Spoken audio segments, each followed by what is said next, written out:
Alright, and we're back, and now we will be going to the coldest place in the world, or the city that did not pay its heating bills on time. That's right, we will be heading to Blizzard Buffalo stage. FYI, that is never, ever Vancouver. Yeah, and now, for our awesome intro sequence, the awesome, the mighty, Letter the D. really big, Oh. and Blizzard Buffalo, the supporting guest star. Okay. You know, I guess the whole naming them after animals thing is a lot more creative than naming them just man. Yeah, and it makes it easier to do designs. Well, it's a giant buffalo. Oh, why would we have a giant buffalo? We got an ostrich. Buffalo, snow. It makes perfect sense. Well, it's better than like naming him Blizzard Ostrich or something. Anyway. Or yeah, Blizzard all of this, Man. Cough, cough.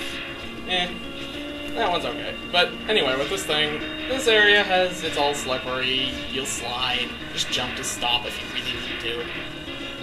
There's really nothing here that can kill you, save for possibly some spikes and a pit. But we'll get to the pit later. Talk about super realistic ice physics. Yeah, ice is slippery, and you can't really climb up slopes. Maybe this is like ultra slick ice. Empty boss room. And it's never going to have anything in it. Ever.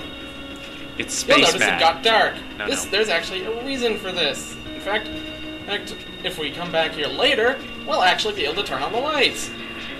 Unfortunately, the lights are not on right now. So we are slightly hampered. What a futuristic light switch would look like. Oh my god, you almost died! And there will never be actually anything down there. It's just a cool little alcove that they gave you if you managed to fall off the ladder and into the pit. Because we're idiots like that. And they're nice like that. Okay, apparently those triangular frozen things are actually streetlights. I'm not really sure or why they were like that. Jingle all the way. What's with all the snow anyways? There's some sort of magic generator thing that's dropping snow everywhere and making it terrible. But look, we found something worthwhile! Oh, a fat guy! Glowing, flashing, fat guy. Well, it's better than him just flashing. Take this leg upgrade. It makes you move around in the air, even though you're not on the ground, where you'd normally use your legs. That's just how good he is. He built us a leg that can run around in the air. You can dash up, left, right, but none of the intermediates. It's good. It's nice anyway. Now, actually, it only works like that. You dash once in the air. It's pretty helpful, but it isn't the greatest thing in the world. However, we will find its cousin, which is much better. But that'll be later. This is the generator thing. I don't really care about it, because it's actually kind of helpful. Well, since it sends you right back to the top. But it's making evil snow, because that snow is obviously some sort of sign of evil. Of course! Yes.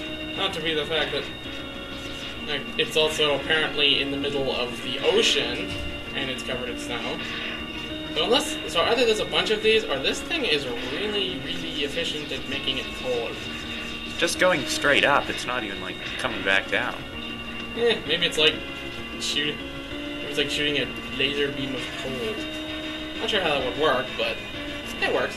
Anyway, this is the boss door. It's all frozen and cold, but you don't actually slip, so this boss fight is actually rather easy. As long as you don't screw up like I did and run into him. Oh my god, he's huge! This is Blizzard Buffalo. He's not actually that scary. He's big, he's fat, and he sort of just tries to run. Does he have any more, like, sprites except for that moving forward position? Kind of. There's stuff of him throwing icicles at people. Which, I guess, is an okay attack, but it doesn't really work out that much. And there's his other attack, which is maybe dangerous, but then again... If you stand still, odds are he won't hit you. No, if you stand still, he will hit you. If you move around, he won't. Never. But the icicles, they're not dangerous at all. He sort of just dashes around, tries to hit you, yada yada yada. Oh, look at him, he's so dangerous. You know, that's a very hard to memorize boss pattern. See, first off, he starts going to the left, then he hits the wall, Then he does this really cool thing and starts moving to the right. Then he hits the wall, and then it sort of like repeats itself. Yeah, and I was being stupid and died. His attack power is actually much higher than the boss's, which I suppose is supposed to make up for the fact that he can only seemingly move left and right, but it really doesn't help him. Not just left and right, but left and right and left. He tries to fake you out at some points, but gaining yellow horns on his head. Yellow horns. Yeah, like right here. Which let him pick you up, and he'll drag you into a wall and hit you against it. It doesn't do any more damage than him just punching you. But it looks cooler. Possibly. Then there's this. He throws icicles. They stick to things. They can also stick to walls. Do they do any damage unless you run into them? No. And if he runs into them or hits up the wall, they all break, which makes them essentially useless.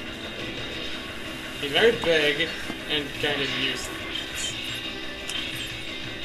He'll actually gain a new attack, once you drop him to half health, but it doesn't actually do any damage. We'll see it in action later. Here. But really, he's not that strong. Ah, here it is. Yeah, it hits you, you're frozen. It doesn't do anything else. If this were Mega Man 1, you wouldn't be able to avoid that. Yeah. And it would be cheap, and you would be screaming at your television. Yes, you would. Telling Capcom, I want my money back. Yeah, but then you tire of that and start doing it anyway because you wouldn't want to let them beat you. So anyway, the attack is completely harmless, unless he manages to actually hit you after it goes off. And really, he's not that tough. You know what attacks like that remind me of? Not sure why, but the Yellow Devil. Yeah, but the Yellow Devil was much more scary and annoying. Yes. This thing is mostly just dodge left, dodge right. Hours and hours of finding out shoot. the pattern of those flying blobs of yellow matter. Yeah, it wasn't really that hard. It was that hard. Yeah. However, that is the end of Blizzard Buffalo. And totally, we will never see him again. You know, all those explosions around him seem to just be fitting in one single square. Not on his body, just within that rectangle of the sprite.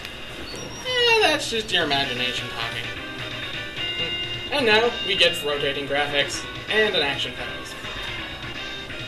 No, actually, we just get the Frost Shield, which is conspicuously non-shield-like. You got unproportional legs.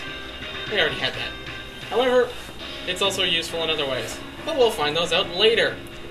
And here's a password for everyone playing along at home. Aren't we nice like that? Yes, okay. indeed. Next time on Let's Play Mega Man X3, we will be finding out where our drinking water comes from.